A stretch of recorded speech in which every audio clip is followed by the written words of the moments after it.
Unscripted, unfiltered, unafraid. Welcome to the Macworld Podcast. I'm Michael Simon, joined as always by Jason Cross. Good morning. And our producer, Roman Loyola. Ahoy there. This is podcast number 950, and you can probably guess it's all about the iPhone 17 dropping event that took place when we're recording this yesterday. We're recording this on Wednesday, September 10th. There's a lot, obviously, to talk about. So we're going to skip like our usual post-show or post-chat segments. And this is just going to all be about everything. Like we're going to squeeze everything into this and all of our reactions, what we're buying, what we like, what we didn't like, all that stuff. And if we have any energy left at the end, we'll do our reader mailbag, also event related. Speaking of all that, you can contact us through Blue Sky, Facebook, or Threads. Search for Macworld, look for the Blue Mouse logo. Tell us what you're buying. Tell us what you hated about the event. You know, this is an event week, so let us know, and we'll talk about all that stuff next week. So today's Wednesday. We all watched the show yesterday, about 24 hours ago, as we're recording this. Yep. So it's so hard to get like a feel for it as we're watching it because we're all writing. And we're chatting and we're assigning stuff and taking screenshots. And so I don't know. I watch it back a second time after. You probably do the same thing at some point this week just to kind of get like a feel for when you're not frantic. And, you know, it kind of felt like this like love letter to like Apple of old and like Steve Jobs. Like there was the opening quote, which was Steve's thing about design and how it's not just what it looks like, but also how it works. And then there was that montage with all the design things, like they showed how everything kind of relates, and like MagSafe looks like the dock, and like it was a cool little video. But it just felt like very old Apple. Yeah, it was cool. I don't think the event felt like old Apple at all, but I do feel, and I don't know that they ever could while they're doing these like pre-produced, you know, made like you need the live event or it's just never. Well, they did have a British voiceover, but but I did sort of appreciate that video that showed how like all the elements from little buttons to the corners of devices to interface elements and stuff like that have things like this same curves and the same radius circles and all that other kind of stuff, like how all that kind of stuff lines up. And then of course, Tim Cook came out and he said basically like design is super important. All of our products will have design. Like it was that was kind of his pitch. I'm like, well, we know. And also that's not really saying anything. It's like, yes, we get obviously yes, and also that's not new. But then I felt like the event followed the flow of all the last 5 to 8 years of these like sort of pre-made, pre-scripted Apple events where everything has the same like the same adjectives, the same like about how wonderful something is. You know, the best something ever, the what, you know, all these other kind of, it just felt like almost like we're getting into like Mad Libs style Apple events where, you know, the product names are changing, but like the scripters and everything are just feel very the same. And it felt like for the most part, the products as they described them were starting to feel the same in the sense of like, oh, it's the same thing we had last year, but better. Like there are some exceptions here and there, but there's like, you know, oh, it's faster. Oh, the battery life's longer. Like all the cool stuff Apple ever does now is its software. Like, and the products just don't feel exciting. I like for the most part. I like the location stuff. They went to a couple different Apple stores, or maybe one. I think they went to a few different ones. I think they were there. I guess it could have been like green screen, but they appeared to be there. I mean, they could certainly shut the store down and film if they wanted to. I don't know. It just felt to me, and Roman, I'll ask your thoughts in a second. It just felt to me like it was like they were I don't know, like a little bit of a throwback event. So, Roman, did you get that vibe, or is it just me? I didn't get the throwback vibe, but the one thing that kind of stood out to me, and it's probably unfair to make this comparison because, we just had like the Google Pixel event and various other events, and all those other companies talk about AI, and then Apple goes, design. Yeah. Yeah, design. That's true. And as someone who follows the industry, it just kind of made me go, oh, I mean, on the other hand, there's a bit of a backlash against AI at the moment, kind of a little bit. So I don't think anyone noticed or faulted Apple. Not they noticed, but I don't think anybody would fault Apple if they kind of step back a little bit from, especially since they're still trying to recover from last year's AI talk. But right. No, I hear what you're saying. It was different than, certainly different than the Pixel event. I mean, Apple is Apple. They do they're like, no one can do what they do on their events. I'm not sure why no one's really tried to copy it. Like, they copy everything else, like not Google per se, but companies copy what Apple does. Apple's events are very much their own thing. Everybody uses that bento box feature. Yes, that's true. Thing now, right? Like they didn't invent that, but Apple started using that and popularized it. And they have a particular style for it with like the item in the middle and the things are. And like you see startups all over the place just doing that exact thing. It's super cool and a really great way to show you like what's new and exciting about a particular thing, like at a glance.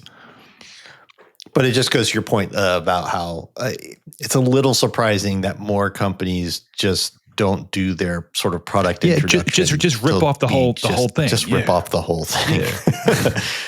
Like Google had Jimmy Fallon, like that's like they had a late night show. Which I like. It's almost like they're trying very hard not to copy Apple's event style, but just like it works. It's good.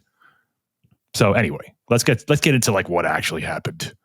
All right. Well, we're just gonna go in the order that they went in because that's just easier. That's probably it makes sense. So they started with AirPods Pro, AirPods Pro 3, new. Well, all right. So let's just start with the thing that confused me the most. Where the heck is the H3 chip? There isn't one. Where did it go? We were surprised. That a little bit surprised me because that kind of was on everyone's radar. Yeah, that was the one feature that we thought was a slam dunk for the AirPods. It could be one of those things where everyone just assumed it because it would need it to do these new features. Yeah, and it doesn't. And maybe the H3 chip is everyone's talking about. They're going to put little IR cameras so you can do gesture controls, and maybe it's. The H3 chip really, it's got, some image processing stuff in it and everything to do that kind of stuff. And it's just not needed when you don't have that in the headphone.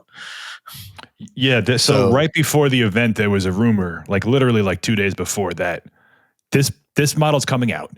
But then next year, there's going to be another one, like a higher end AirPods. And so maybe Jason's right in that the H3 isn't this like breakthrough communications thing, and it's just for that specific device. Or it is, but there's that product, and they just like, well, we need this product now. Like, we'll do one without the cameras and all that other stuff. That's not ready.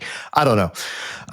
But it was interesting because to me, in terms of like sound, there's some design stuff like they're smaller, some small stuff, and it should fit your ears better. They went through the we studied 10,000 years. They always say that. They always say numbers. It's even the same numbers and stuff. Yeah. But so they redesigned them and made them a little smaller so they fit better. And they have new microphones. Yep. And the ear tips, they said foam infused ear tips. And when you look, they showed like a little cutaway, and it's like the silicone ear tip, but like inside the silicone, there's a bunch of foam in the middle. And so I've been using foam tips. Yeah. These things. You got me turned on to those foam tips as well. They're awesome. They're so much better than the silicone.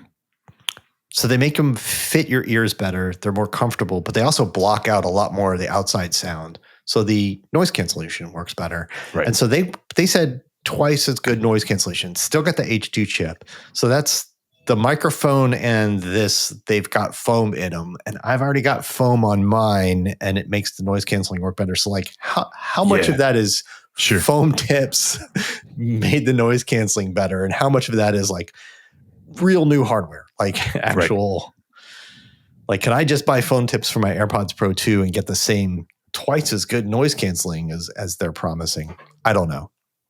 I mean, that's probably something to that. Yeah, it's that and it's the microphones. That's what they've got. And I don't know how much of it's the microphones and how much of it's foam tips. But as somebody who uses foam tips, I'm like, they make a huge difference. It's probably a lot of that. Yeah, they definitely do, because it's like memory foam type thing where so it molds to the little contours of your ears. So all of those little tiny microscopic air pockets don't exist anymore.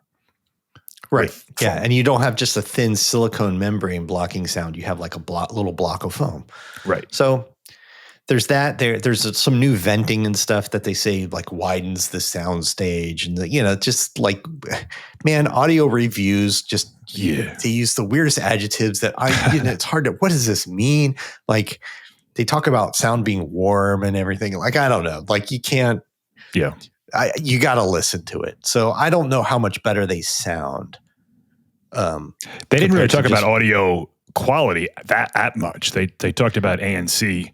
They talked about the features, but like they didn't really go into depth about. They did say it was better, but not in like any meaningful way. They talked about some new venting and how it makes the bass response better and brings voices forward and all this other kind of stuff, right? So I'd have to hear them to know if they actually sound better. But they say it's the best noise canceling of any earbud wireless earbuds. Yeah. Not cans and not wired earbuds, but any wireless earbuds. Yeah, not over ear stuff, but that's a pretty bold claim. I knew it probably was. The AirPods 2 are probably one of the best already. Yeah, they probably are. They seem to be already close. Yeah. And better transparency. I love the transparency mode Apple has. I think it's very good. So even better, that's probably the microphones more than anything else. The key thing was the heart rate monitor. Yeah. And I'm like, well, if you have an Apple Watch. Yeah, I'm curious to see how it works with the two. If one defaults to the other, if they work in unison, like how that works. They didn't really talk about that. No, but they did add workouts to the fitness app. On the iPhone. Not just your history, which is always there, but you can start a workout in your fitness app. And I actually went and tried it out because it's there in the release candidate. In the beta, or the release candidate of iOS 26 added it. And you can see all 50 workout things. So they're basically the same ones that are on your watch. But without any heart rate monitor attached. And you can just attach a Bluetooth heart rate monitor or something. But with none attached, the only ones that work are like outdoor walk, outdoor run, and outdoor bike. Okay. Indoor bike doesn't work. Like in treadmill doesn't work. Swimming, most of the other things don't work. They say when you do it, it's grayed out and it says like attach a heart rate monitor. Go to your Bluetooth settings and attach a heart rate monitor. So that could be your AirPods. It could be your Apple Watch. It could be one of those third-party straps, Bluetooth heart rate monitor straps that you strap to your body or something. I think that's great. And it's cool that they did that. But if you have an Apple Watch, you're already getting kind of better heart rate monitoring because you're getting it continuously during workouts, which is what the AirPods do. But you're also getting it just background throughout the day. Every few minutes, it just takes your heart rate. And the AirPods don't do that. It's way too much battery. So Apple doesn't provide numbers for any of these things, but I got to assume there's a whole group of people that have AirPods and no other Apple product, because it's one of those few devices that do work pretty close to similar with an Android phone or a laptop or whatever you're using. Like you lose out on some of the obviously Siri, things like that, but they're still very good earbuds. Yeah. Last time I tried it, you miss almost everything. Like you lose a lot of features. Yeah. but they're very you good don't get earbuds. noise canceling and all that other stuff. Like you can't change between modes. You don't get transparency mode. They're just earbuds. So I would guess that there's not a lot of people who have AirPods that don't and an Android phone. Like I think that's probably a pretty small number. But I'd be curious how many people have AirPods and no Apple Watch, which would be like who this is really for. Yep. Yeah. I don't know what that overlap is. I listen, there's got to be a reason. There's got to be a group or a class of people that Apple is tailoring this for. So if you have an AirPods Pro 2, there's some other stuff. We'll get into it in a second. But if you have AirPods Pro 2, should you upgrade? Is this worth it? Like if you don't have an Apple Watch, then it becomes a lot more worth it because then you can start a workout on your phone and track your heart rate, and it's got some value there. But if you have an Apple Watch, then that's taken care of. Yep. There's, without hearing them, maybe the sound quality changes are better than you think. But I feel like we'll spend $25 to get 3 pairs of phone tips, and then you have your Apple Watch, set your heart rate. Live translation. They spend a big deal showing the live translation. That's very cool, but that's coming to AirPods Pro 2 and AirPods 4 with active noise canceling. So both of those get that same feature. And so really what you get is better battery life and maybe better sound quality. It's a couple hours extra battery life. Yeah. IP57 sweat and water resistance, which probably isn't that big of a deal for most people. I mean, maybe if you're sweating a ton during workouts, maybe is an issue. Yeah. But, they were pretty good before. The live translation thing, that was a big part of the presentation. And we were discussing it while it was going on. Is this only for AirPods Pro 3? And it's not. It's, the 2 that you have, you can get that too. So that happened a few times in the presentation where they introduce a product and then they talk about this great new feature. And so you just naturally make the assumption, that's a feature of this product. And it's like, no, we're just releasing software. And they've done that. That's that's a very they've done that in the Apple past. thing. Yeah. So there's, I feel like if you have AirPods Pro 2, this is totally not worth an upgrade, especially if you have an Apple Watch. Of course, they're the same price. So if you don't have AirPods Pro and this is the one to buy, I mean, assuming they fit good and stuff, the fit stuff is good, but yeah. Yeah, I was surprised. It's been 3 years since AirPods Pro 2 came out, and I expected the temperature sensor that was rumored, we didn't get that. The H3 chip that was rumored, we didn't get that. The design is very, very similar. The live translation thing is cool, but it's basically what we assumed it would be. It just works in your ear and shows up on your phone. It's a fine. There's nothing wrong with it. If you don't have AirPods and you're in the market for one, you're getting a better pair for the same price. Good, it's great. Right. Yep. But considering AirPods Pro 2 were $160 a couple weeks ago,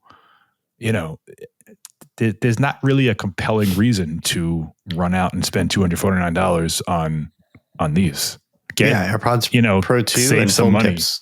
Yeah, I'm sure Black Friday, there's still plenty of stock. So as we approach Black Friday, look for a good deal on AirPods Pro 2. You're still getting live translation. You're still getting heart rate with your Apple Watch. Grab those tips that Jason's talking about. Importantly, I feel like if with it still having the H2 chip in the new ones, it's not something where I can look at it and go but the new ones are going to get all the updates for the next 5 years. I'm like, pretty much anything that can come to the AirPods Pro 3 can come to AirPods Pro 2. And, listen, Apple might cut that off at some points, but yeah. Yeah, or maybe it's something that needs that heart rate sensor, but I can't imagine what that is that you wouldn't get on your Apple Watch. So, yeah. And they're very well kind of lackluster in that way.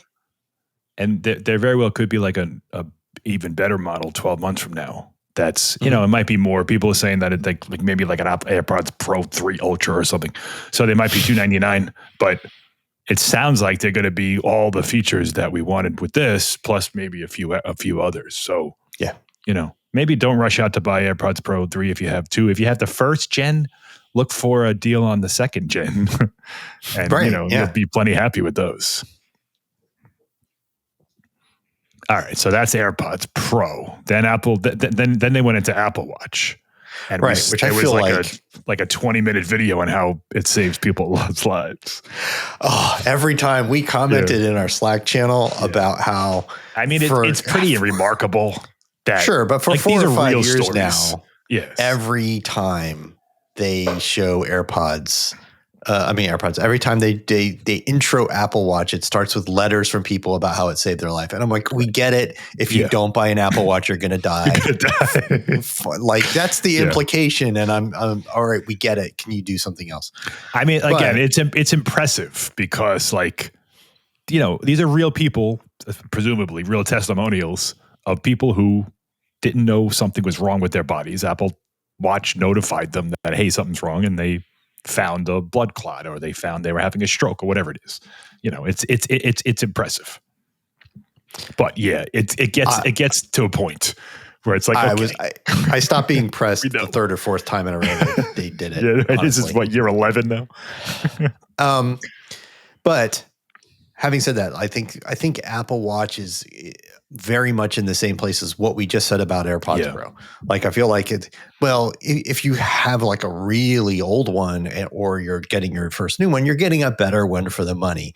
But if you have a recent one, they didn't change much at all. Like, it feels even more so than the AirPods, where you can say, oh, it's the Apple Watch is taking care of this. Like, the Apple Watch Series 11 is an Apple Watch Series 10 with like more scratch resistant screen. Yeah, that's basically the big thing. It lasts 50% longer based on Apple's claims, which were always low 50%. To begin with. So it was 18 to 24. 24. Oh yeah. Okay. Roman, edit that part out. It's a third long. So 6 hours more based on Apple's claims. So sure. 18 was always kind of like, a little under, like we got like 20 plus. So now you'll probably get closer to 30. But, it's nice. You're still going to have to charge it. That's just it. It's longer, but it's still, quote, all day battery life, but you need to charge it every day. You need at some point. Yeah. It didn't get into the 2-day thing. It didn't. It's already been like, well, I've got to charge it once a day. Like, it didn't. It doesn't feel different. Right. Meaningfully different. It's longer better. Battery life. It's better, but it's for not the first time ever. It lasts longer than 18 hours, according to Apple's claims. True. But that's it. True. They like it's still not enough to get through like a weekend or like a hiking trip or something, or camping, like hiking and camping. Yeah, not while you're actually using the features. Right. And the screen's more scratch resistant, but all the other things they talked were pretty about, damn good before. I scratch that thing up when I wear it. When I remember to wear it, I scratch it up plenty, and it still looks pretty good. Like, it doesn't. it like they were good. The Ion X glass was good before, so now it's better. Just like AirPods, the features that they talked about, just like live translation, was like they introed the watch, then they talked about these features, and you thought, oh, these are what the features of this watch. And it's like, no, versus hypertension notifications. They are, but they're also older. Yeah. Right. Hypertension notifications will work on any watch from the Apple Watch Series 9 on. Yep. That means no Ultra 1, by the way. Yes. Ultra 2, Series 9 on, Series 3. And actually, I don't think SE3 does it. And then it does not. And then the other one was sleep score, which is a change to the sleep tracking. Everything gets that. Yeah. Everything going back to the 6. Everything that supports WatchOS 26. Yeah. Like you all get that. So those, like, find a deal on a Series 10 while they still have them in stock, because you're getting like pretty much the same watch. You save a lot of money. Yeah, I mean, again, same price. It's $399. They didn't raise the price, which is good. Colors are the same. They have, instead of LTE, they have 5G. I can't imagine why that matters on a watch. Like, I can't think of a single instance where it would be like, oh, I'm glad this is faster. Like, even if you're streaming music to your watch, like, it's still going to work like it did before. No one's watching like videos on their watch when they're out and about. Like, it's not happening. They talked about it using less battery. So maybe if you use cellular a lot, maybe it also drains the battery less during those times. But yeah, again, that's not a huge upgrade. These are nice little things, but do we know, Jason, is it using an Apple designed? Is it the C1 or is it still not? Did not say. They didn't say, right? Yeah. So I would say not. Like they would have. Well, we'll get into that because they did make a big deal out of it later on.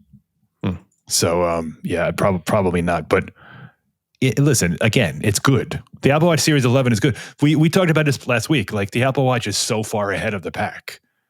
They don't even have to release a new model, and they're still miles ahead of everybody else. I mean, we'll say that what we always say every year is they can just stop with every feature and performance and everything and just give us more battery life. And then they did. And we're still not happy. They did. I mean, not as much more battery life as we thought because they didn't add a day, right? They didn't get us from 1 day to 2 days, but it is in the right direction.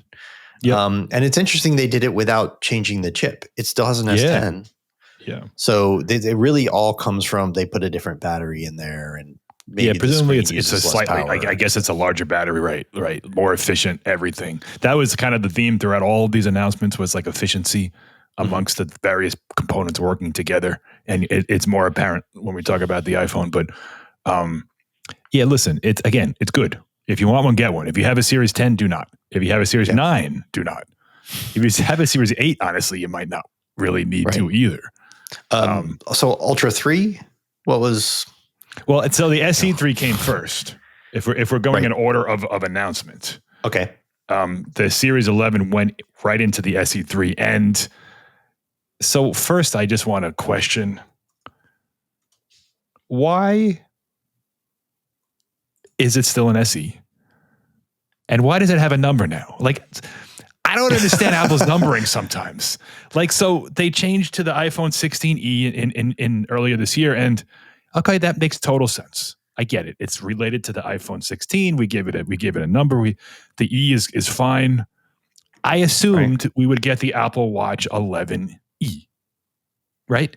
Right. Keeping it in the same vein as the iPhone. Instead, it's still the SE. Right. And now it has a number. The other one didn't have a number. There wasn't an SE2. Now it's a 3. It was SE, and then they'd put parentheses second generation if they needed to let you know, right? Yeah. I just don't understand. Like, I mean, it's fine. It doesn't matter. But I don't understand why it's an SE3. I don't get it. Okay. But it got a lot of good updates. It did. No, other than the name, it's a good upgrade. Like, you don't understand the name, and I get that. And 11E would have made more sense. So you do that. Well, you know what? I guess maybe they didn't do that because that implies they're going to do with this every year. And maybe they're still going to only update it every 2 or 3 years. I don't know. They could still sell the 11E next year. I mean, it's fine. They have an App Series 12 and then the 11E and then the Ultra 3 or 4. Like, I don't think that's a bad thing. Anyway, the new it got big upgrades because the old one was old, So it's upgraded from all the way to an 2010, which is what the other watches have. They have an S10. Yep. So basically, what you're missing out on really with the SE3, besides a little battery life compared to the Series 11, 18, but it's still 18, which was always fine and still charge it once a day, is you don't get ECG and you don't get blood oxygen. Right. And like the depth stuff for like diving. Yeah. Depth stuff for everyone who's doing that. You don't get the hypertension notifications, which I think probably are related to the other heart sensors.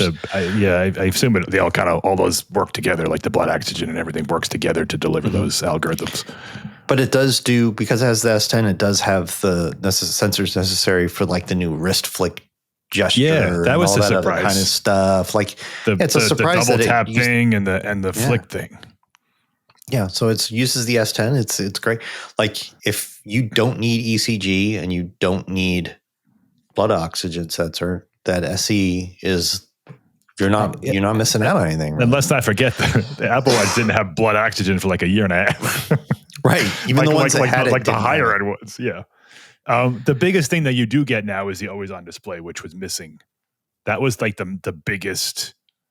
I really wish it had that feature. And now it does. It's and it also works in the same way. It goes down to like the super low nits, so it doesn't burn your battery life. That's a big deal. It's still 40 and 44 millimeters, which is I think good because we'll talk about the Ultra in a second. That's almost 50 millimeters now. I think they basically used the screen from the Series 9 because it also only gets to 1,000 nits. Starting with the Series 10, it got brighter. It had a wide angle OLED that got to 2,000 nits, and this is 1,000 nits. But I mean, for the price difference, like you just huge. Have to say like, I need ECG and I need blood oxygen. Otherwise, get that SE3 because it's $150. Like, is that worth $150 for those two things? That's what you have to question. Otherwise, $249. It's a really good smartwatch. And it's going to get all the same new features, except for things that require the ECG or something, because it's also got the S10, the same as the Series 11. So you're not going to be end of life sooner on WatchOS 28 or whatever, Right. So yeah, Series SE3 is the way to go for, unless you just need those particular data bits. Yeah. I think if someone was asking me like which I should get, I would probably, in fact, I texted you, Robin. I said, you should get the SE3 because you're always griping about buying a watch. I think that's the best option for everybody because it's not going to break your bank. I mean, it's not cheap, but it's not like $4 or $5, $6 or like the Ultra $700. And it's giving you everything you need from the Apple Watch ecosystem. Yeah. I mean, look, some people just really want to take that ECG measurement. Sure. a lot. Sure. So, or blood oxygen. I mean, yeah, sure. Those are my wife's favorite things with her Apple Watch. Okay. Hands down. So like, if that's you, even though the Series 11 is not really better than the Series 10, again, a little more scratch resistant, it's the same price. It's the one that's right. out If you don't have an you're Apple Watch, the Series 11 is great for the price. I kind of feel like if you have a 9 or later, there's just not much to recommend you upgrade this year. You get, but if you have an SE2 or an SE1 or an Apple Watch 4, what do you have, Roman? I think you have the Series 0. So like if you have one of those, I have a Series 4. Yeah. So Series 4 to the SE3, that would be a massive upgrade. Yeah. So I'm still. So yeah, we know. So yeah, I didn't actually. If I could place bets on like FanDuel of whether or not you would have bought a watch, I would have made a killing. So I found the watch offerings interesting, but they're still not compelling enough to overcome my dislike of wearing a watch. I get it. So I don't know what it's going to take. I don't know if it's going to take like a hologram that comes up from the watch. Nothing will. Yeah, honestly. I mean, getting used to wearing a watch is just a matter of just wearing it. Right. Just wearing it every day. It doesn't really matter what features it has. You're never gonna. They're never gonna come up with something so compelling. You're just like, I have to wear this every day. Right. It's not gonna happen, man. You're just gonna have to force yourself. Yeah, and it's not even like I sit there and go, "Oh, I hate having to watch on." I just don't. I don't know. It's just a thing. I just don't. Yeah. Some people aren't watch guys. Yeah, you're just not fine.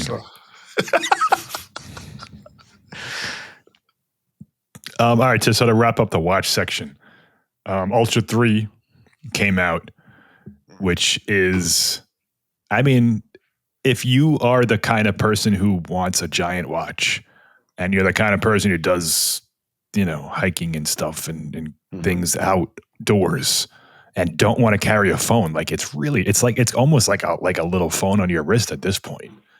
It's got 49 millimeters. It's still 49 millimeters, but they shrunk the bezels and it's like wide angle now, so it's slightly larger screen. 5G like the other phone, satellite connectivity like the iPhone has now. So if you're out of service, you can still get like emergency and text people and stuff. 42-hour battery life, which is what we wanted for the Series 11. Like that's 42-hour battery life is really like I can leave on a Friday night and I don't have to worry about charging this thing until like Sunday.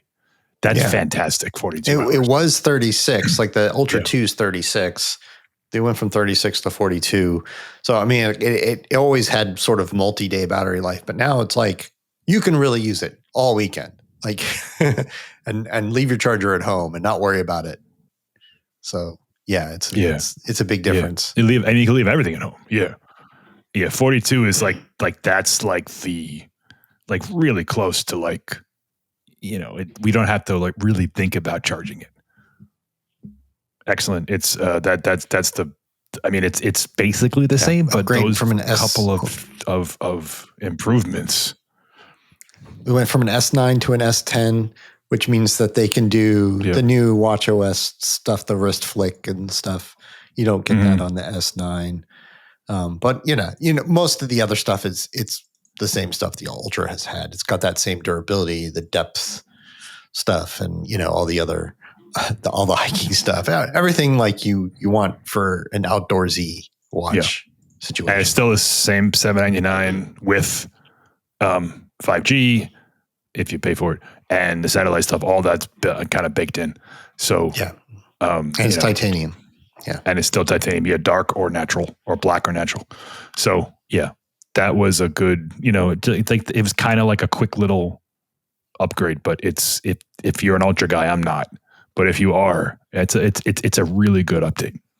Like, I know there's a lot of people who love those Garmin watches. Like it's getting pretty close to, checking all those boxes of what people want with those watches. And you don't pay that much more than say, like you can get those Series 11 in titanium, and when you and also it's only with cellular when you do that. But when it's $749, like you don't pay a lot more.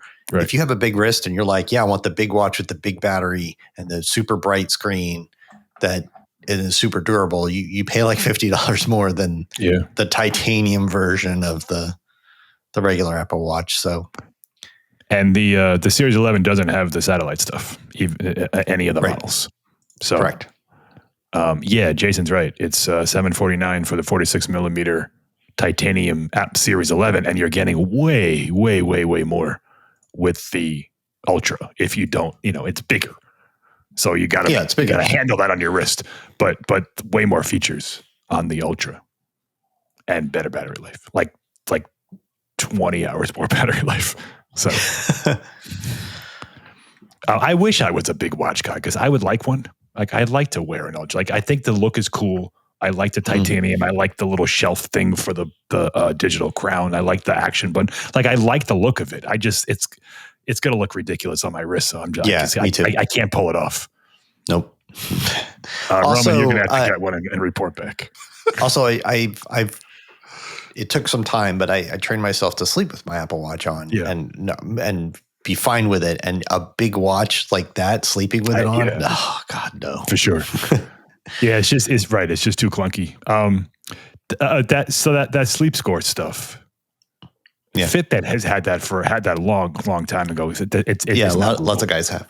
Yeah, I'm curious to see how informative it is, because when I used to wear the Fitbit stuff and I used to cover that stuff, it was fine. Like it's kind of interesting. It wasn't particularly insightful. It's kind of interesting because all the sleep tracking stuff the Apple Watches have been doing for a while, and it's just kind of a lot of data. And this is a new presentation. It's just taking all the data they've always been gathering and just kind of giving you a number. Right. And I think people need that because it is hard to look at the sleep graph and stuff like that and go like, but is that good? Like, okay, it goes down sometimes and then pops up sometimes. And it told me I get this many hours of REM sleep or what, like, should I be like, should I be getting more? I don't know. So just kind of having a number where somebody can go like, oh, 88, that's pretty good or whatever is good. but they're also kind of bunk. Like at least the ones that Garmin and some of the other guys have used for some time. Like the sleep experts go out there and they go, well, sometimes they're not accurate. And even when they're accurate, like we don't think the score really reflects what good sleep is and stuff. So I don't know if Apple's is better in terms of giving you a score that does make sense. Like it is higher is better and you should be getting for that.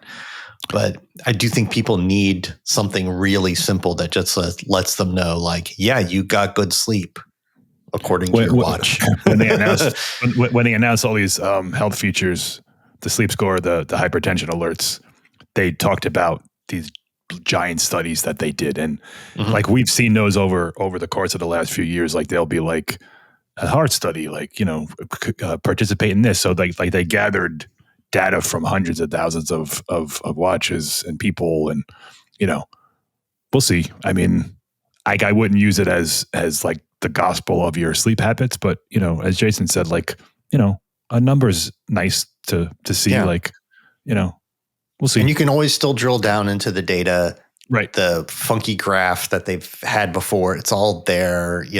This is just a new thing on top that just sums it all up for you in a number. And there's no harm in that. Yeah, right. And it's on all the watches. It's not like it's on all the watches. Yeah, even the SE3 gets that. So that was Apple Watch. We're like 45 minutes into this thing and we haven't even touched on iPhone yet. All right. So then they went into iPhone. They started with iPhone 17 as we assumed they would, but this was like the most surprising announcement of the whole event. When we were preparing for this event, we thought the iPhone 17 was going to be just a quick, couple new features, move on. It's a legitimately really good phone. Like there's not a lot to criticize. At least kind of every rumored improvement that somebody said it could get, it kind of got. Every rumored improvement and every like checklist of things that was wrong with it. Right. It got all that. That is reasonable to expect from the base model. Like nobody's going to be like, no, it needs to have all three cameras and all that, whatever. So larger screen, 6.3 inches. Yeah. A little bit, but it's significant enough. Right. The biggest one, ProMotion, like full ProMotion. Yeah. Not like 90 hertz or 80 hertz or some stripped down version of it. It's the actual full, what you got on the Pro for the last, 6 years. Yeah. Up to 120, down to 1, always on display, the whole, all of that. Yeah. So you get like the full ProMotion experience. 3,000 nits of peak brightness on a base phone. That's huge if you're outside. Ceramic Shield 2. Scratch resistance. And the one that shocked me is the anti-reflective coating is also coming to the base model. Man, I'm kind of disappointed they kind of just like offhand said, oh, it's got this 6-layer anti-reflective coating and they showed like a little CG of like 6 layers of something. They didn't show like a before after how much it reduces glare or anything like that. Like I want to see how good is this. Well, that's what your job is as a reviewer. Sure, but you would think that they would, if they're trumpeting this thing, they would be like, look how much it reduces glare compared to before. I mean, it wasn't anything like that. So it's kind of I wonder if it's not going to be as dramatic as like that's what I'm thinking. The S25, but it'll still be better than it is now. Like when I use my phone outside, I have the 16 Plus, but any of them, like I got to crank the brightness up, and it's still sometimes not enough. Right. So then it's gonna make a difference. So then more upgrades, right? Twice the storage. Right. And that's another huge one. We didn't expect that either. Yeah. The ultra wide went to 48 megapixels, which we had heard about, but it's nice when you take those macro shots and they're really super sharp. And it got the new front facing camera, which we also heard about and stuff, but was a little different, a little better than we had heard, because all we heard in the rumors was that it'd be like 24 megapixels and stuff, Right. which isn't quite right. It's not quite that. Yeah. Well, what it is, and this is super fascinating. They're using their center stage marketing for it, but it's a square sensor.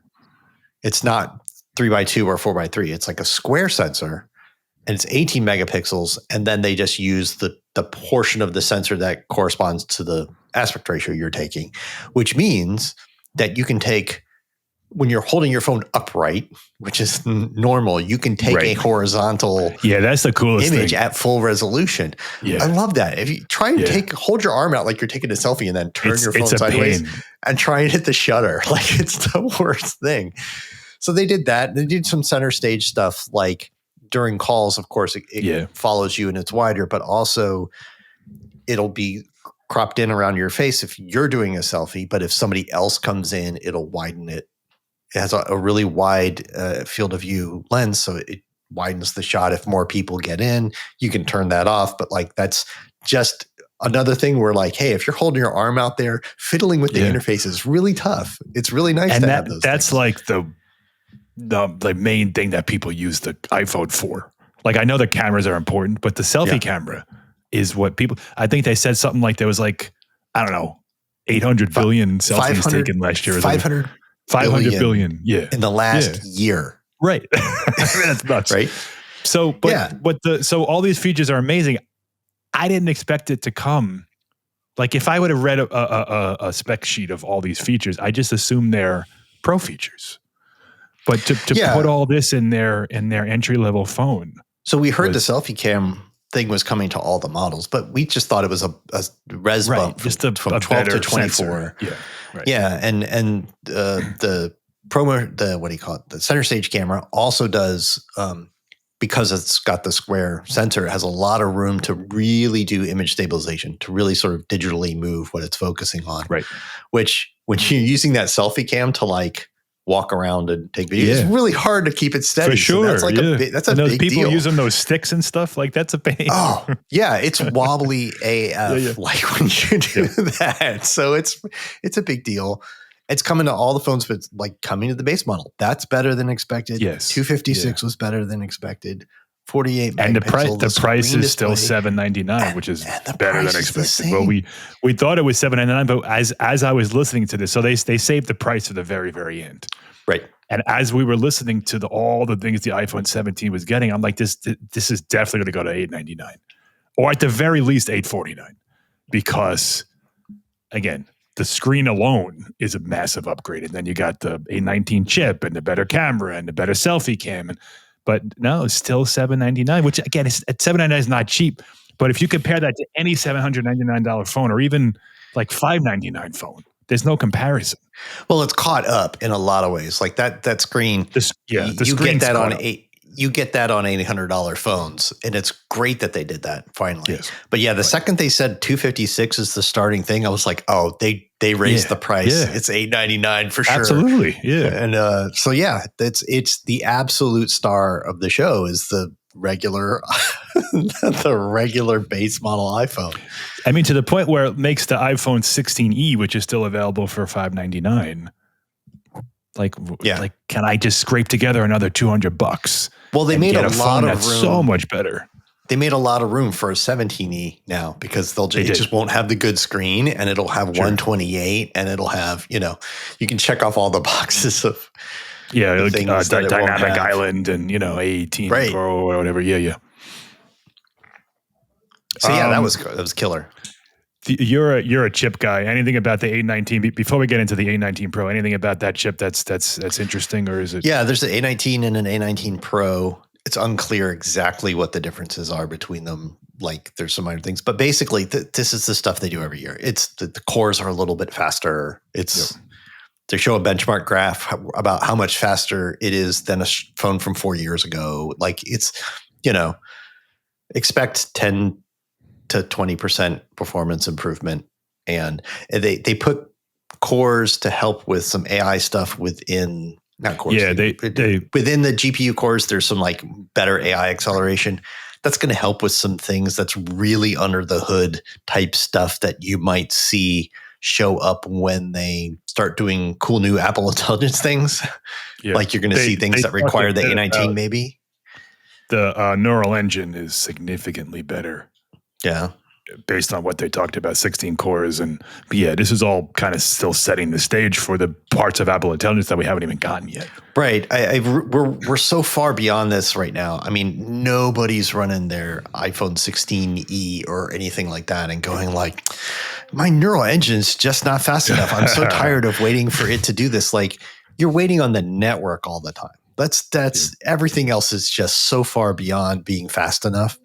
So it's going to be fun to benchmark it and just watch the A19 Pro just like crush all the other phone chips. Yeah. Oh, well, there's no question about it. The A18 already does. Yeah. Right. It's going to be fun in that sense, but we're just so far beyond like, I need my phone to be faster. It's all the other parts of the phone that make your phone better. And the iPhone 17 got all that. So, right. So great. With the chip, so Apple doesn't list battery specs yet, like capacity specs. We'll get that one when people do teardowns, but it gets it's the battery's way better. Or at least as far as long as it lasts. It gets 8 more hours of video playback, which is like the big thing that everyone looks at for when you rate those things. That's a trick though. They're tricking you because if you have ProMotion, you don't run the phone at 60. You don't run the screen at 60 hertz when you're playing back a 24 frames per second movie. You run the screen at 24 hertz when you play back a 24 frames per second movie. And it gives you better video playback of some 24 frames per second movie. So, and that's what they all use to get that stat. So, and you'll see it. They even kind of mentioned it, like, and with the ProMotion display, the playback, blah, blah, blah. So it will be interesting to see what kind of battery life it gets. Hold on. When not playing. Explain that to me better, because I don't know what you're talking about. Okay. So ProMotion runs your screen up to 120 hertz as you're like scrolling and swiping. And down to like 1, yeah. Down to 1 when it's just sitting when there it's always on the desk, but like maybe down to 30 when you're just sitting. But when you play a movie, movies are 24 frames per second, like film, not TV shows, but like a movie made for the theater are at 24 frames per second. And when you play back a video file that is 24 frames per second, it will match the refresh rate of the screen to the video. And also faster videos. Like I think it does that with 120 frames per second, like fast videos you've recorded or whatever. So just like it saves battery going down to 1 hertz and stuff, like as you lower the refresh rate of the screen, you save some battery life.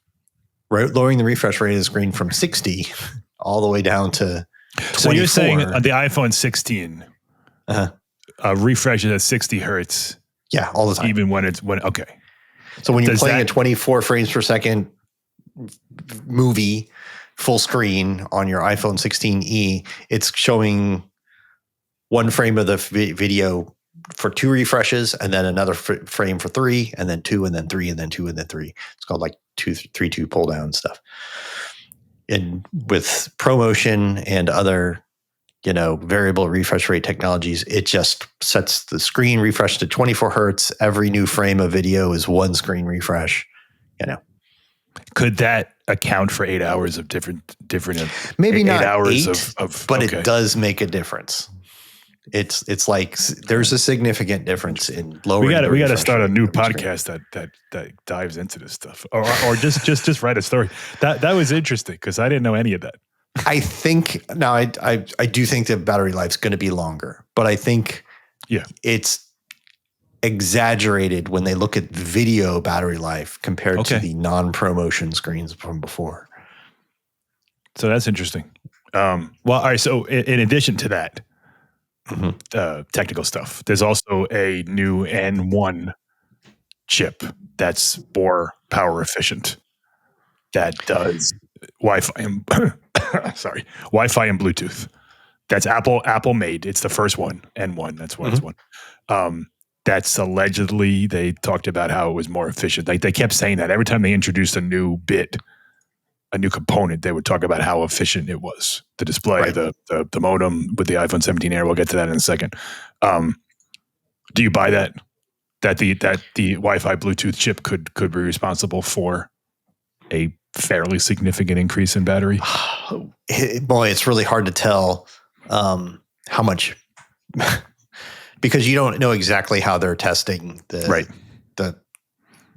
thing. Like, are they streaming it over a strong Wi-Fi signal, or is it cellular, or is it local playback? I mean, they actually have separate streamed and they do regular stats. God, yeah, it's really hard to say. I mean, I know that, like, let's see. Yeah, there's just so many variables. I'm just sitting here struggling to think it's going to be responsible for something, but Are you interested in this N1 chip, or is it just kind of business as usual? Like they just glossed over it real fast. They did, yeah. They just said, and we have this N1 chip that does Wi-Fi and Bluetooth. I was surprised they even named it, honestly. Yeah, they had this whole thing like, we've been doing this in our earbuds and stuff for a long time, and now we have this, and they brought it out. And is it only in the Air? They brought it out. They talked about it. No, okay, I think I think it's all of them. Okay. So yeah, that's new. It does. I don't know. It does Thread. It's They always did that. I mean, it's the same thing. It's Wi-Fi 7, Bluetooth 6, and Thread support. Yeah, they list Bluetooth 6, which is an upgrade from the last phones had 5.3. Right. I couldn't tell you what they're doing that's even Bluetooth 5.3 versus I know it's versus 6 or whatever. But yeah, it's nice that they have those things. Yeah. I think this is more about them eventually consolidating this stuff even more. There's not much left that they don't make. So once they make all the parts, I mean, now they have the modem. The modem's not in the iPhone 17 or 17 Pro, but it will be next year. They got the N1 chip. They obviously got the processor. Like, once they make all these components in house, then we're going to start to see some kind of combo chips and more efficiency and everything else.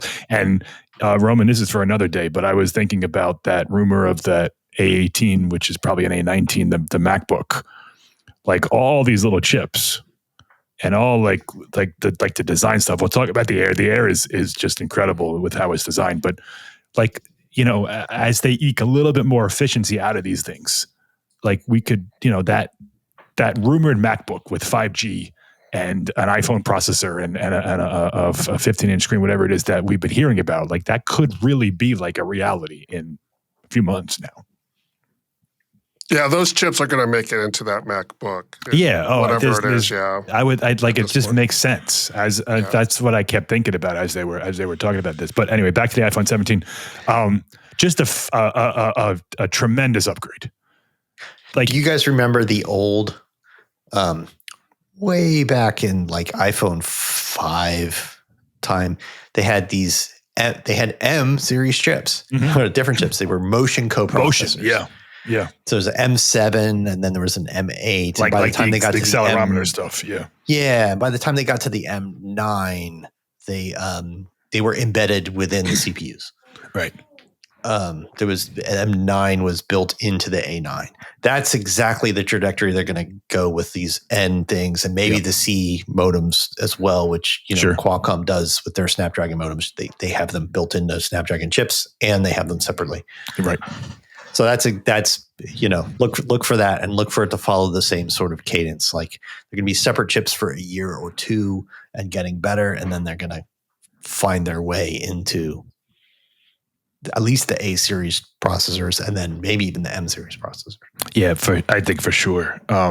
Again, we'll talk. Like the Air is the next thing, and that's the biggest thing. But like, we heard rumors leading into this event that this was like the first of this like massive kind of iPhone trajectory over the next couple of years, and it's pretty apparent with what they announced and the products that they're going to be selling in the next 12 months. Like, yeah, like we're like right on the precipice of like some real tremendous breakthroughs in efficiency and performance in design that is, like the iPhone 17 stuff is great, but like the Fold and that 20th anniversary curved model, like they could do some incredible stuff coming up. But anyway, back to the iPhone 17. Just again, great. $256, $799, black, white, green, purple, and what? Blue.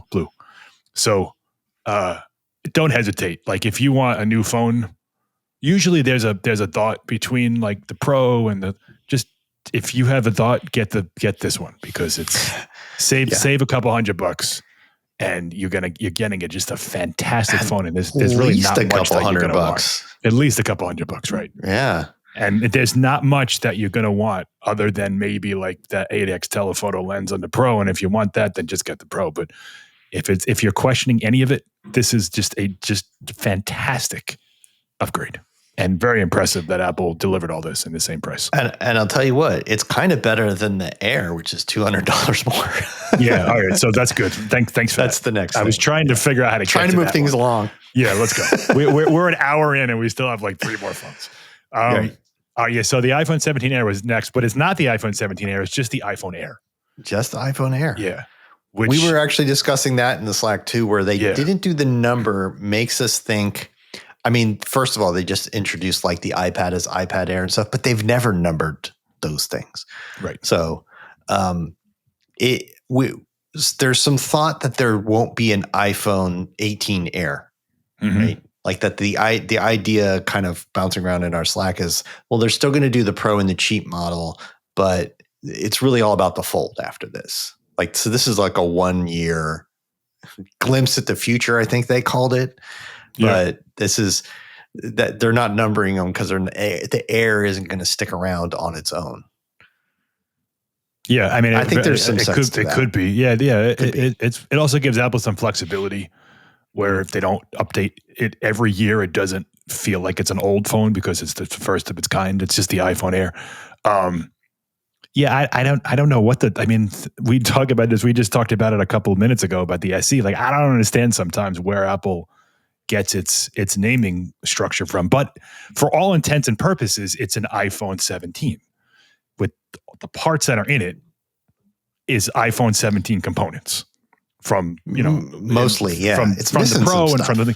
It's missing some stuff, but all the things that it has, they're on either the iPhone 17 or the iPhone 17 Pro in some way. But yes, okay, yeah, it's of this generation, yeah. So it's as thin. It's actually thinner than some of the rumors. It's 5.6 millimeters at the thin. If you ignore the camera part, the camera. Yeah. I haven't even mentioned the fact that they call it a camera. We'll get plateau. to that. Let's. But yeah, so 5.6 millimeters, which is the thinnest iPhone ever, probably the thinnest phone ever. I don't have all of the phones ever made, but I'm going to say it's close if it's not the thinnest. Yeah, and it we've seen like videos and hands-on stuff. It's remarkably thin compared to anything that is out there, the iPhone 16, iPhone 17, whatever you put it next to. Even the S25 Edge, someone had a picture. It's way thinner than any of that stuff. 6.5 inches is a weird size. It's like smaller than pluses were, but it's bigger than the regular ones. This is the first of its kind size of a phone. Yep, it's a first in-between size. Glass front and back with like a titanium frame. And then a glossy, polished titanium frame. It's not matte, and then like the iPhone Pro. And then they talked about how it's like they call it like their strongest iPhone ever. Like it's which I guess they really want to make sure that people know it's not going to bend, but like stronger than all the other iPhones. Like people will absolutely put that to the test. But sure, I'm sure Apple. I think the quote was it exceeded our stringent strength requirements or whatever. I'm sure they put this thing through its paces to make sure it wasn't going to bend when someone put it in their pocket. Yep. So it's got, ceramic shield too and all that stuff. The chip inside it's the A19 Pro, but it's the A19 Pro with 5 GPU cores, whereas the Pro phones get 6 GPU cores. And we don't know if there's like a clock speed difference as well or something, but so it's not the regular A19, it's the Pro, but it's also still 6 CPU cores and 5 GPU cores, and I don't know how much faster it is or not.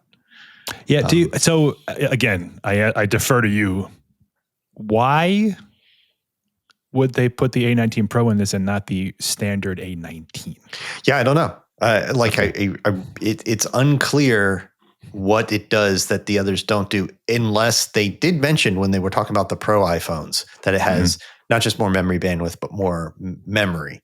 And in total, we're all assuming that's 12 gigs. That's the 12 gigs that we had heard about, yeah. Right. And it could have to do with that, especially if this is not a phone they update every year and it's a more expensive model. It's $1,000. Maybe looking forward to either an update to iOS 26 or maybe iOS 27. They've got a bunch of like AI stuff in the works that's going to need these Pro chips. It's going to need 12 gigs of RAM, and it's going to need the faster memory bandwidth and the better neural engine and yada, yada. So maybe the iPhone 17 won't get a couple of features that these ones that the Air and the Pro Max will. That would be my only assumption, is that like they just kind of looked at the price of it and what it costs, and that maybe they're not going to make them all a year, and thought, oh no, everybody needs to think this is the premium thing.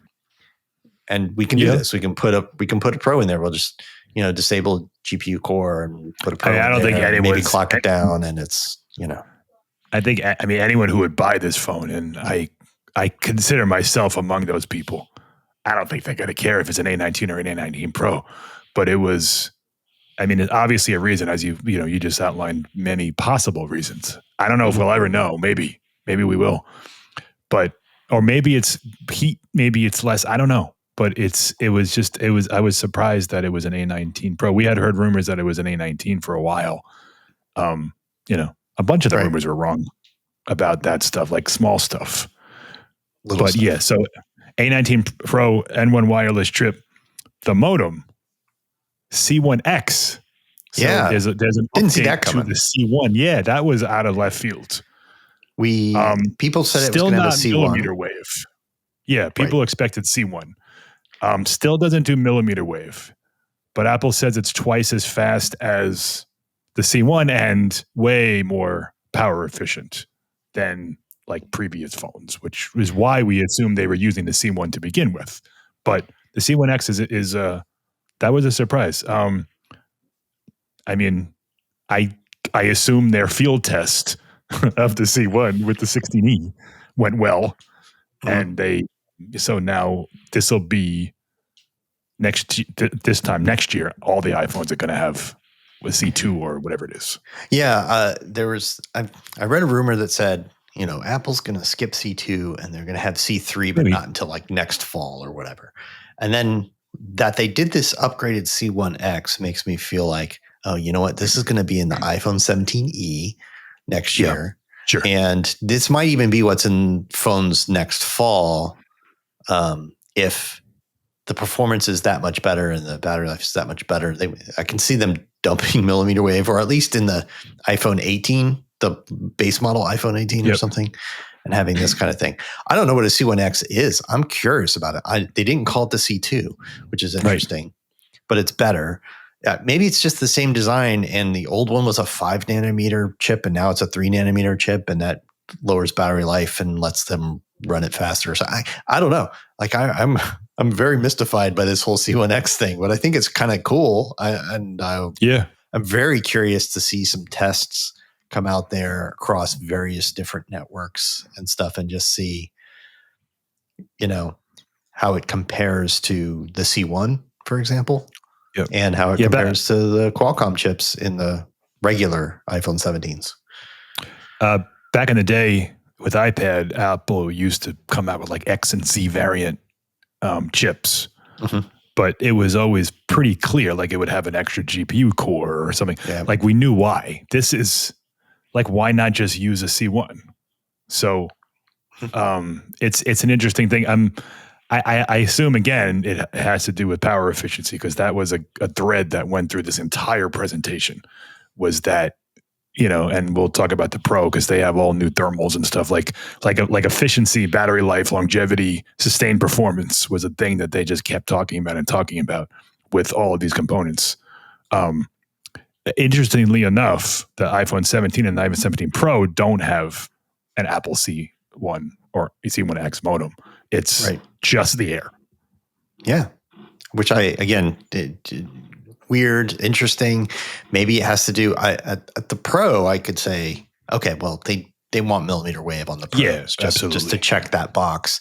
But like that, the regular iPhone 17 doesn't have it. Maybe it's just a timing thing, like in development timing or something. I would expect the 17E in the spring to definitely have this C1X. My guess is just going to be it's mostly a C1 where they just said, oh, if we increase the cache and we manufacture this on a 3 nanometer process, it'll cost us a tiny bit more, but it'll be way more efficient. Or they figured something out that's tweaks to the C1. It's pretty impressive that we heard for how many years, 6, 7, 8 years that they were working on this modem, and they hit a dead end, and that it was never coming out, and now they have 2 in a year. Yeah, they bought a whole division of Intel, like the offices, the people, the patents, everything. Yep. Intel couldn't make a modem work. They were having trouble making good modems, and they're like, let's buy all those people. It's just mismanaged. And it took them forever to get one out. But now that it's happening, it seems pretty good. Yeah. Yeah, and until Qualcomm was the only name in town for modems, for mobile modems, until this Apple chip. So, N1X, C1X, probably C2 or C3 next year. But so all right, so that's all the components. And when you look at a phone, right, you look at the back of the phone. There's all these things there's a chip here, and there's a flash drive there, and so Apple showed an X-ray as it was going through this phone. They showed an X-ray of the phone, and it's remarkable. All of the components, all of this stuff that we're talking about, is in what they call the camera plateau, and below it's the whole bottom part is plateau is that made me giggle so much. It did. Our iconic plateau stretches all the way across the phone. Does anyone know? Because I couldn't find it. What did they call it? They didn't call it anything before. Nothing. Yeah, I mean, we all called it a camera. They used bump. the word plateau all the time in his presentation. They used it 15 times, and it's a very Apple thing, and it's a very Apple way to describe someone. However, they literally the entire guts of the phone is inside that little bar in and behind of the screen behind it. Yeah. So they basically needed to go from sort of one layer of components there to 2 layers, right? So they extended the bar and they put a bunch of components between the camera module and the flash on the other side. They put a handful of things back there so that they could have some thickness and room for a battery. This whole plateau thing, it's funny, but I get it because when it was a camera bump, it was a camera bump. It literally didn't have just a camera. It was just to have the more Z depth for the camera. And in a lot of cases, it wasn't even a raised area. It's just like a lip around the camera. It's like a little border around the cameras, and some it was a raised thing. Here they're putting stuff in there. Yeah. So calling it they don't want to call it a camera bump because it's not a camera bump. It's a camera and other components. It's a motherboard bump or whatever you want to call it. Yeah. It's almost like an iMac. It's like they took the iMac design, which has the computer on that little lip at the bottom, and just flipped it. Right. And this is now the iPhone 17 Air. It's pretty incredible, and it again speaks to what's coming, the iPhone Fold and all the stuff down the line that they're able to, engineer. That's why we were talking about maybe this is a one-off in the sense that they're doing all this work for the phone. And they were like, you know what? We did all this engineering brilliance. Let's just make a phone that shows it off on one half. And then next year we'll do because it's basically one half of a folding phone. That's what we're looking at. Yeah, that's what we're looking at. Yeah. The other when they have a Fold, the other half will have some display controller stuff in it and some more battery, maybe, more battery and stuff, and a screen on the outside. And there you go. Right. It's terribly interesting how they did it. It makes sense. It also lets them kind of cheat the size because it's it's 5.6 millimeters. If you only count the bottom 80% of the phone. That's it is. Technically, it is the part that you're going to hold. No one's going to hold it from the top. But if you put it in your pocket or any or squeeze it in anywhere or in any kind of bag or anything. It takes up the more thickness. So you get both. Yeah, I get it. So up in that camera plateau is just as we expected, one camera. And now we know why, because there's so much other crap up there. Yeah, they couldn't fit a second camera. Yeah. But it's it's the same 48 megapixel fusion camera as the 17. It's just one of them. So the biggest thing that you lose out on in that is the macro stuff. Yeah, no wide angle, which means no macro. Yeah, and then of course your zoom is you get 2x zoom cropping in. That's the fusion thing. Right. You don't get 8x, 5x, any of the other stuff you get on a Pro phone. I mean, you'll still take very good photos, but you're missing out on. Again, the macro stuff, and like, I mean, the Pro stuff that's a totally different animal.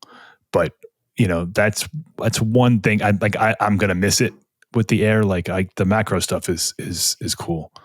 Sent the center stage selfie cam stuff. That's all there.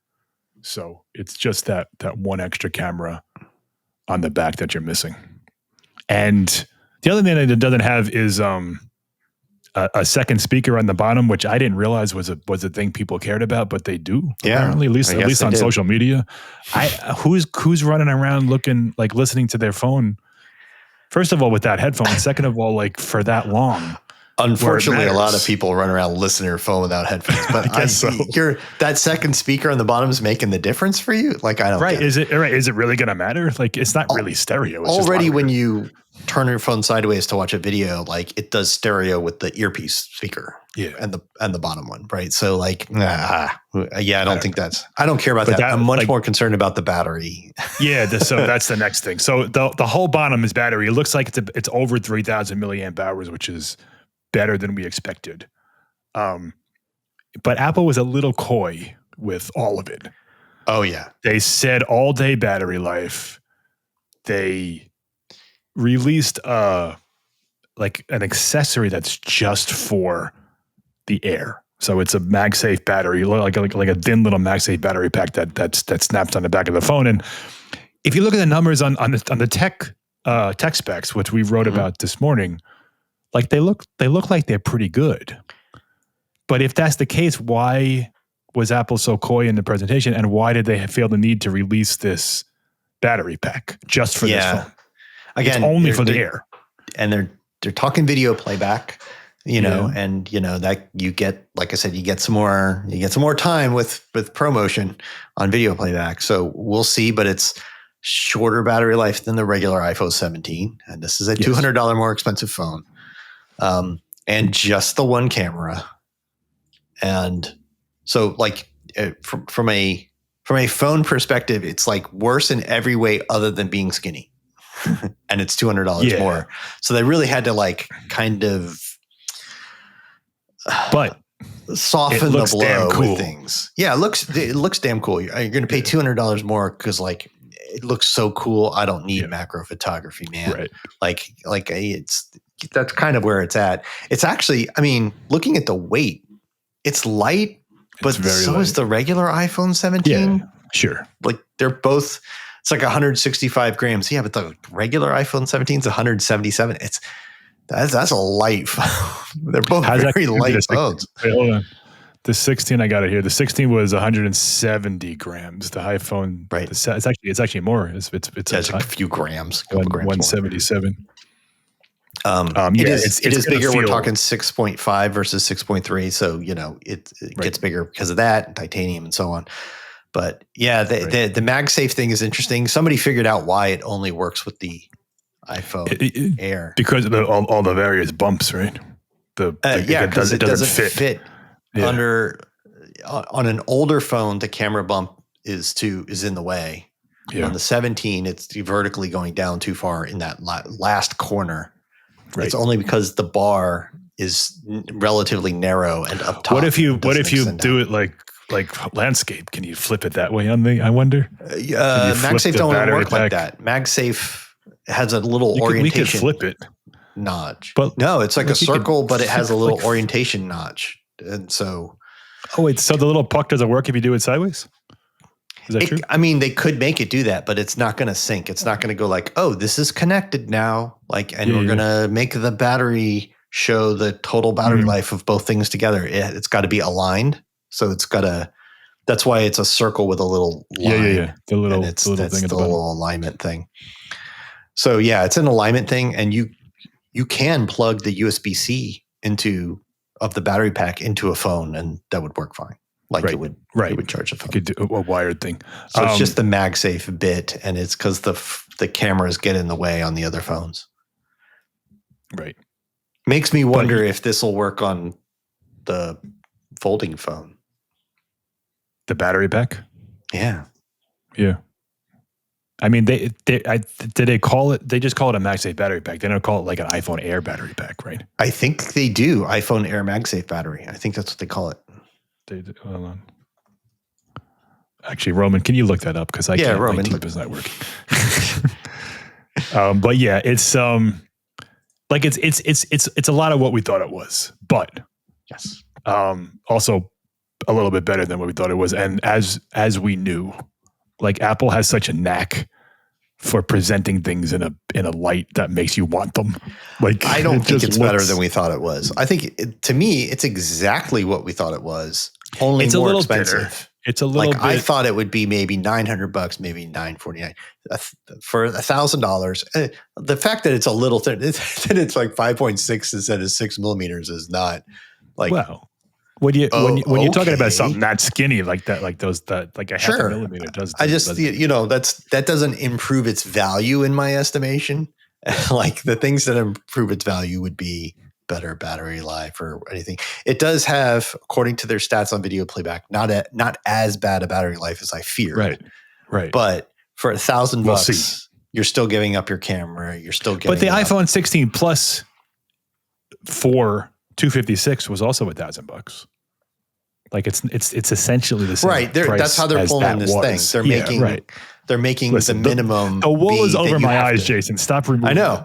They're making you have to buy the first storage upgrade, and that's how they're getting these price increases. But they didn't do that on the iPhone 17. Right. No, and that's admirable because that's the one where like an extra $100 really matters to the people. Really matters. So the iPhone Air, I'm just impressed in the academic technical sense of, wow, they really made a super thin phone, but I'm not impressed at what a product it is for the price it is and stuff like that. Like that doesn't. Well, I already. Then there are people who are going to value thinness more than the camera or the battery life or anything. And for them, it'll be great. Yeah. Well, like I said, I pre-ordered mine already. Or I didn't pre-order it. I did the step before the pre-order. Right. You've got it all. You've got it favorited in the App Store app, ready to go. Yeah. Colors are black, white, gold, and blue. They're all very light. Well, the black isn't.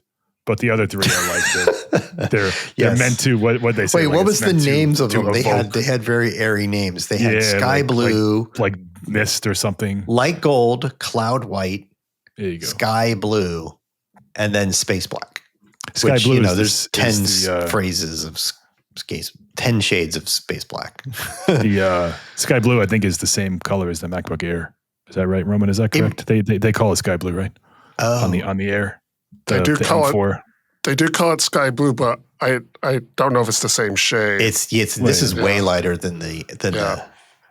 And it is called the iPhone Air MagSafe battery, and Apple only lists compatibility with iPhone Air.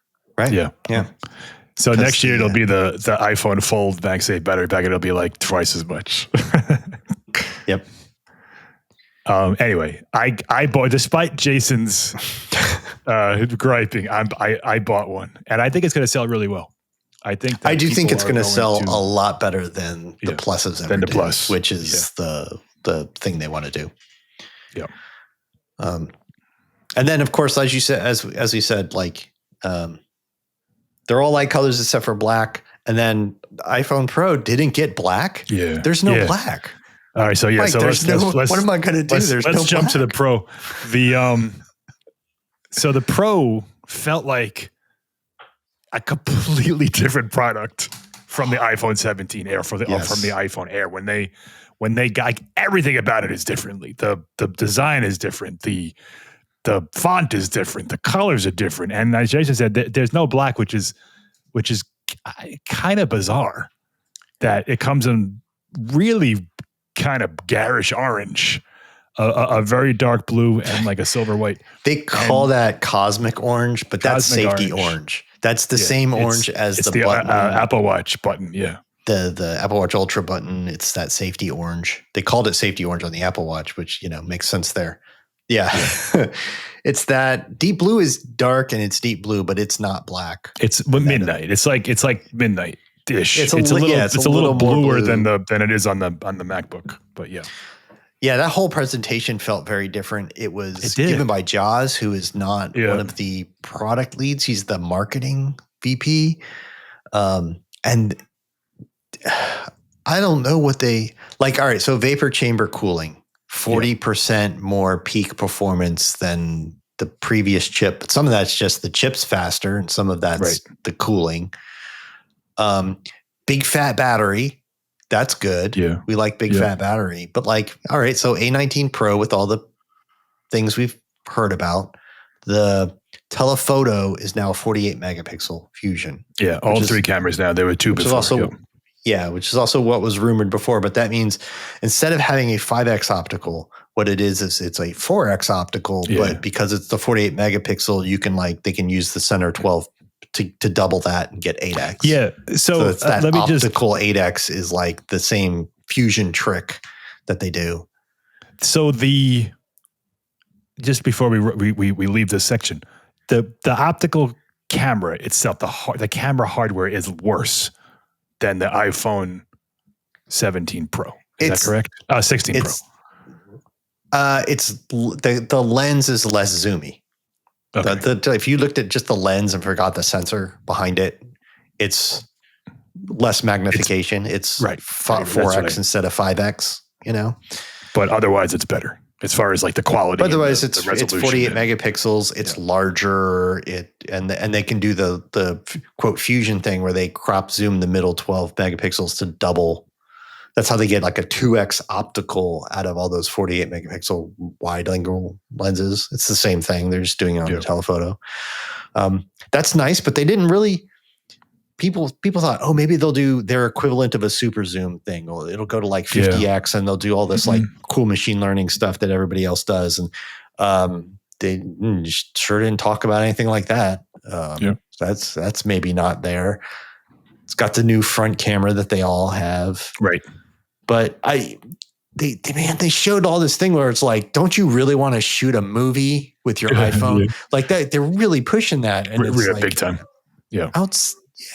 Outside of those people, what is this Pro for? Well, it definitely seems like the Pro was marketed to creators, high-end YouTube people, or maybe not even high-end, just people who want to make this in some way, whether you're making Hollywood films or you're making short little TikTok videos. But this is your living. You make a living shooting video. Yeah. This is the phone that you need. Yep. They talked about, there's some new ProRAW features. There's a new Genlock thing where they can basically time stamp out videos so that when you shoot with multiple cameras, you can sync them up and stuff. And that lets you do all the fun things that, all the freeze time things and stuff like that. But okay, well, I'm going to go buy eight of these things for my professional production. It really is. They really talked a lot about that. They talked about how ProRAW video recording has become a standard and all this other stuff. It was really being pushed as a video production device. Yeah. When you boil it down, that's it. That's the difference right now between the Pro and everything else, because there's the screen on the 17 is the same now. I mean, obviously it gets better battery life, but it's really the camera. That's why for someone like me, I take photos, sure, but I wouldn't use 80% of that camera stuff. So the choice between the Air and the Pro, to me, even though it's only $100 more for the smaller Pro, I don't need it. I don't need that stuff. Although I do like the design. What'd you think of the design?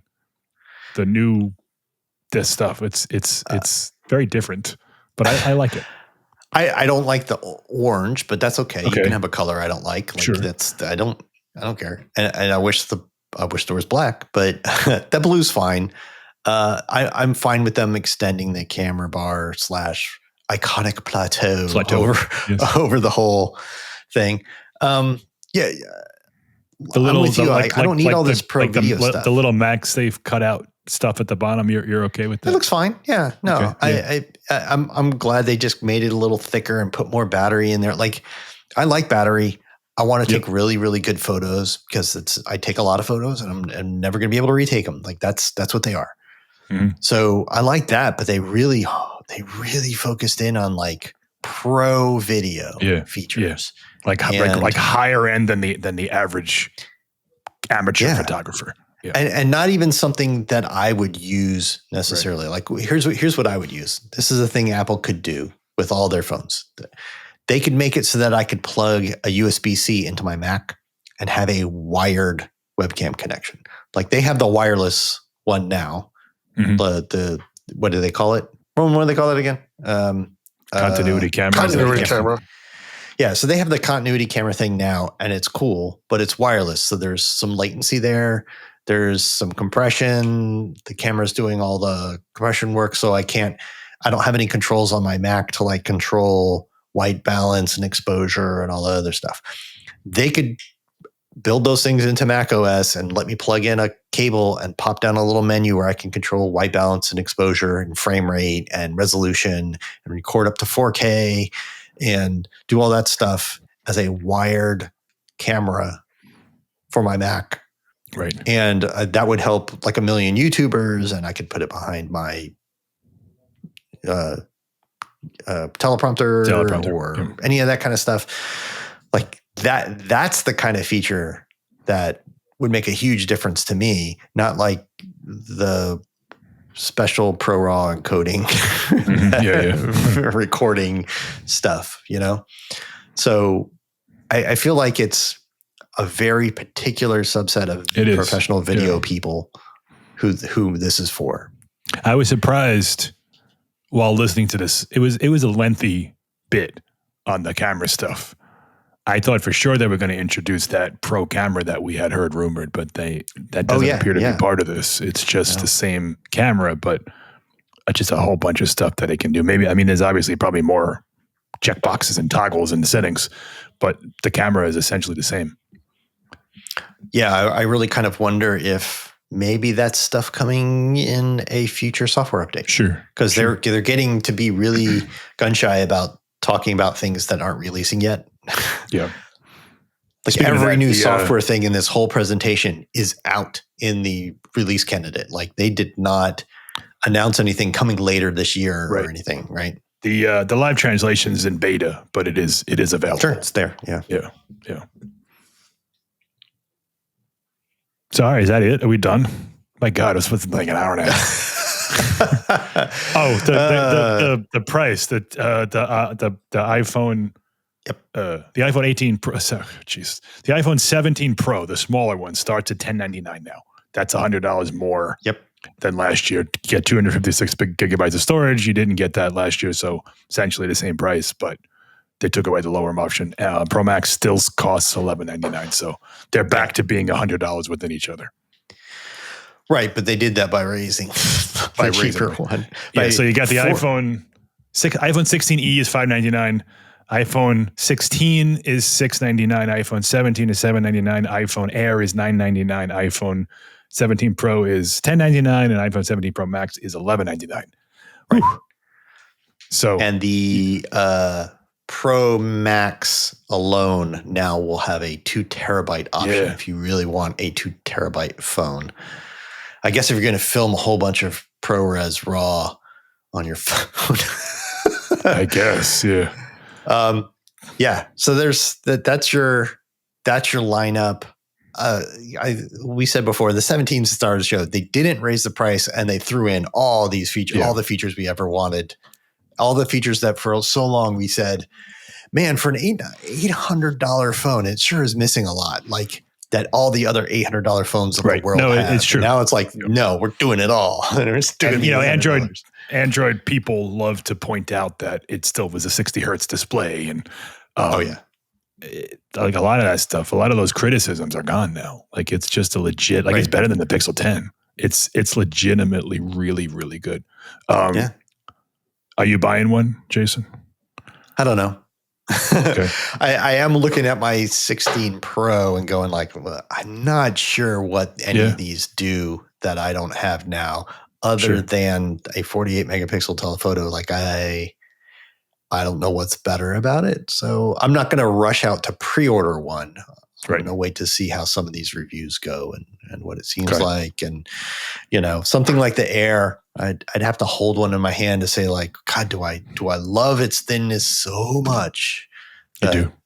I'm willing to give up the other cameras for it. Roman, are you upgrading your, what do you have, an iPhone 7?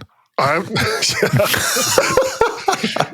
using I still, I have a iPhone 16 Plus. That's what I have. We have the same problem. And I do want to upgrade because I want an always-on display. Yep. But I'm going to wait till next year because I want to see if the Fold. You're the one who has this. You have to save your money. Yes. Either that or I'll buy two iPhone Airs and figure out how to fuse them together. Hold them together, and maybe there's a software hack I can use. Sure. Create my own Fold. But I'm waiting till next year for the Fold. Well, I'm already on record. I ordered the Air in sky blue, and okay. I assume I'll be happy with it. We'll see. And you're already a no case guy, so you're going to get it at its maximum thinness. Yeah, I bought Apple Care for it. It's more expensive than every other Apple Care. It's $139. Yeah. So you have to get. Oh, maybe $129. You have to get theft and loss now. Like they don't offer it without it. Right. So all the prices are a little bit more.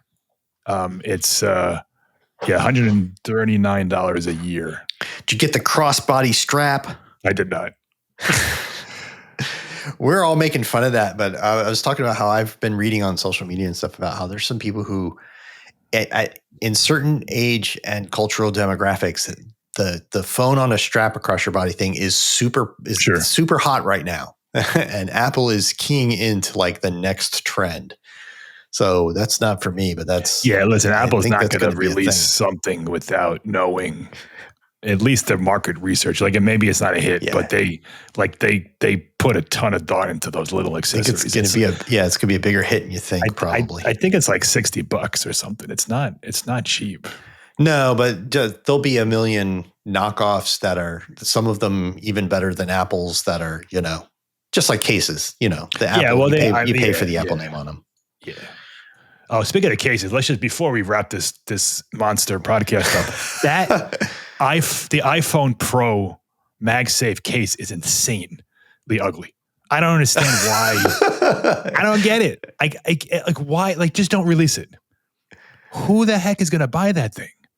It's this big, giant white rectangle that covers up the whole bottom of the phone. It's hideous. I don't know why anybody would who would voluntarily purchase that. There's this new fine woven cases. Those seem okay. Those are fine. The tech woven are nice. Tech woven, sorry. Yeah. I think they do have some new fine woven stuff too. Maybe not cases, but they do have like the wallet stuff. The MagSafe wallet, I think, is they have a new one. But that MagSafe, they market it as a clear case, and it's like 80% of the cases is white, and it's white. Like, at least match it to the phone. Sell an orange one and a blue one and the white and silver go. But it's like, what? I don't know. It's like, remember when the iPhone 5C came out? Oh yeah, and they came out with those cases with the holes in it, right? That weren't color matched. You were supposed to pick a garishly contrasting. It was purposefully not. Yeah, but you can see the little imprint of all. That was back when Apple had to put all the FTC stuff on the phone. Right. So like in between all the holes, you saw all the little words, Right. and it was like, what are we doing here? Sometimes all that talk about design, and then the last thing they show is the worst thing they ever made. All right, I'm exhausted. Roman, do we have any comments from our reader mailbag? We do have a few comments. You guys have kind of responded kind of ahead of time during your conversations to these comments. So we'll just go through these quickly, unless you really want me to stretch this out to make a 2-hour podcast. No, we're coming up on it. Okay. So Jason, and both of these, so most of these comments are from Video Shorts that Jason made. You should check out our TikTok channel, our YouTube channel to see our video shorts. You can get a lot of good information. Jason does some really good work on the videos. You can get some quick information from those videos. He made a video about the Apple Watch, and you guys discussed about how essentially if you have a current watch, you don't really need to get the new watch, and you'll get a lot of the new features. That got a lot of reactions from viewers. Seth Ball on TikTok said, kudos to Apple for not exploiting us and making these new features only available in the newest model. They didn't have to do that. Give them credit. Yeah, agreed. Yeah, fair. We make fun of them for presenting just some new software feature that comes to everything that can run it during a segment on a new hardware that makes you think it's for the new hardware. But I'm glad they're not artificially limiting it to the Series 11. Like, don't get me wrong. When I say you don't need to buy a Series 11, that's in a way it's a compliment. Yeah. Green Eyes on TikTok said, I switched to Garmin because of battery life. I charge my watch once a week now. I had to charge my Apple Watch at night before and could never get my sleep numbers. There are things I miss about my Apple Watch, but the battery issue was the biggest issue. Yeah, I don't know if going from 18 to 24 hours of battery life fixes that for people. Right. Yeah. But I feel like the what we see in the Ultra, which I don't know if that kind of battery life is ever coming to the smaller models, but something where 42 hours, it's like, okay, that's 2 full days. Like, honestly, a lot of people get more than that because it doesn't drain the battery much while you sleep or something. So, that's a good kind of thing. Like, I have to charge my watch twice a week. I think the Garmin crowd who are happy to charge their phone once a week, their watch once a week, would be okay with twice a week. And it's the everyday that it starts to be like, well, when do I, like you said, how do I track my sleep? When do I charge this thing? Boaz Ham 2 on YouTube said, thanks for making this video because I was about to buy a 11 watch. Now I'm just going to buy a 10 watch on discount. So That's good. some money. Look, you help somebody. Yeah, look at that. Saved you some money. Yeah. That's good. Jason did another video short about the improved selfie camera that you guys talked about on the iPhone 17. That seemed like a good idea to viewers.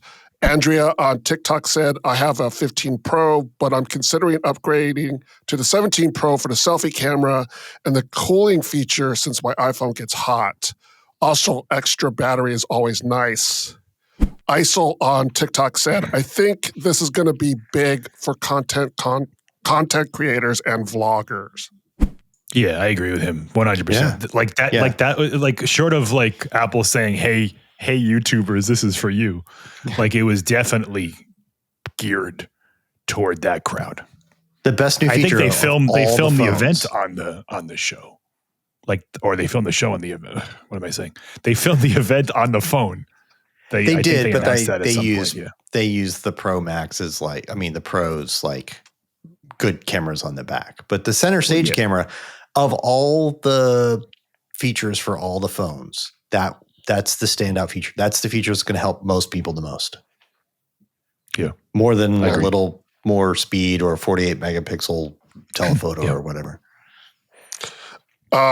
We have one last comment. Oh, thank God. We'll end it. Let's end it on a little bit of a. We'll defend Apple here a little bit by this comment. Bonzo 2012-2 on YouTube said, how many times can you sell the same product to consumers just by adding a few new features? Apple consumers are just stupid to think they need to buy the newest model every time there is a new iPhone release. Apple knows that. Blah, blah, blah. So the reason why I wanted to bring this comment up, because there's a fallacy here. That guy had that queued up no matter what Apple said. Yeah, he was just waiting to hit return. But there's this fallacy that people seem to think that people who own iPhones upgrade every year. They don't. Oh, yeah, they don't. Yes. And if anything, I hope not. And from what I see out in the public is that people hold on to their phones beyond 5 years. Yeah. Oh, some very much do. A lot do. Yeah, my wife has a 14 Pro. And I showed her the stuff. Yeah, so I was busy. She asked me like, what came out. So I was showing it to her, and she's like, you know what? I think I'm just going to hold on to mine for another year because it's fine. So and she's married to me, who has and I get a new one every year, and she's always seeing the new stuff. You're ready to press enter on your Air order. Totally. Yeah. Right. Yeah. I mean, we upgrade more frequently. The people who listen to this show upgrade more frequently, but I think the general public doesn't. Listen, there's nothing wrong with getting a phone every year. There's nothing wrong with not. Also, right.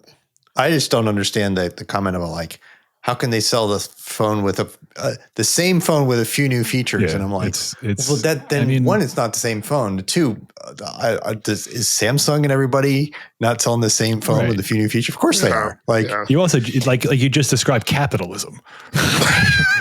Because not just phones. We're talking about like everything. That's there's how a you sell totally it. fair argument for everybody who constantly posts on all of our things.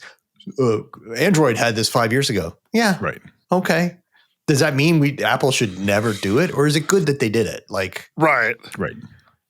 Yeah, it's right. Like, buy your Android phone. We're not like, we don't make money when you buy Apple products. We're not here for that. We're here for like, do you have Apple products? We're here to help you. My response, whenever people say that to me, is my response is, Android had that 5 years ago, and my response is always, and yet the iPhone is still the best-selling phone in the world. Right. Yeah. So what does that tell you? People, yeah. There's a select few who really care about that stuff. The person who just said that to me does. And most people don't really. So, yeah. Anyways. Hey. And if you want us next week to make fun of your comment, you can leave us a comment on Threads, Blue Sky, or Facebook. Search for Macworld, look for the Blue Mouse logo, tell us what you think. But just be prepared that we might make fun of you. All right, that's it. We're done. This is it. That does it for this episode of the Macworld Podcast, episode 950. Still 950. We haven't gone to 951 yet. Thanks to Jason Cross. Thank you. Thanks to Roman Loyola. Thank you, sir. And thanks to you, the audience, for tuning in. You can subscribe to the Macworld Podcast in the podcast app, on Spotify, on YouTube, and the Macworld Podcast channel, or through any other podcast app. Join us in the next episode of the Macworld Podcast as we talk about everything. Roman, how come I always want to say everything to end the show? So I stole Roman's little sign off here, and I screwed up every single week, and it's so simple, but I always get it wrong. Well, you got to create your own that's comfortable for you. No, I know, right? But I like yours. It's good. Join us in the next episode of the Macworld Podcast as we talk about the latest in the world of Apple. See you next time.